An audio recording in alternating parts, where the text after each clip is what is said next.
ఇద్దరు పిల్లలను గోదావరిలోకి తోసి తాను ఆత్మహత్య చేసుకున్న షిరిగినేడి దుర్గాప్రసాద్ కేసులో ఉత్కంఠ ఇంకా కొనసాగుతోంది. నిన్న అంటే బుధవారం సాయంత్రం గోదావరిలో దూకిన దుర్గాప్రసాద్ తన కుమారుడు మోహిత్ మృతదేహాలు నిన్ననే లభ్యమయ్యాయి. కానీ చిన్నారి కుమార్తె జాహ్నవి మృతదేహం మాత్రం నిన్న దొరకలేదు.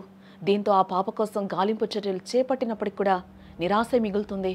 ఈ రోజు కూడా కూతురు మృతదేహం కోసం పోలీసులు గజ ఈతగాళ్ల సహాయంతో గాలింపు చర్యలైతే చేపట్టారు. ప్రస్తుతం కూడా మృతదేహం దొరకకపోవడంతో బంధువులు ఆవేదన వ్యక్తం చేస్తూ ఉన్నారు. గజ ఈతగాళ్లు గోదావరి లోతుల్లో బోటు సాయంతో గాలింపునైతే ముమ్మరం చేసినట్లుగా కూడా సమాచారం. వశిష్ఠ వారధి పరిసర ప్రాంతాల్లో క్లూస్ టీమ్స్ కూడా పరిశీలిస్తున్నట్లుగా అయితే సమాచారం అందుతూ ఉంది.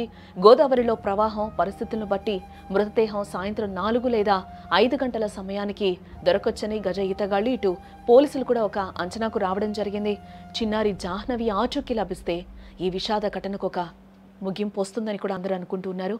ప్రస్తుతం ఆ ప్రాంతం అంతా తీవ్ర ఉత్కంఠతో నిండిపోయిందని చెప్పుకోవచ్చు. పాప ఆచూకీ కోసం ప్రతి ఒక్కరు కూడా ఎదురు చూస్తున్న సిచ్యువేషన్స్ అక్కడ కనిపిస్తూ ఉన్నాయి.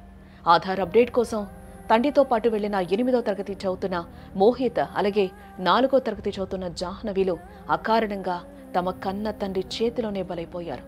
అల్లారు ముద్దుగా పెంచుకున్న పిల్లలను, వారి భవిష్యత్తును ఆలోచించకుండా దుర్గాప్రసాద్ తీసుకున్న అనాలోచిత నిర్ణయం ఆ కుటుంబాన్ని, బంధువులను తీవ్ర దుఃఖంలోకి నెట్టేసింది.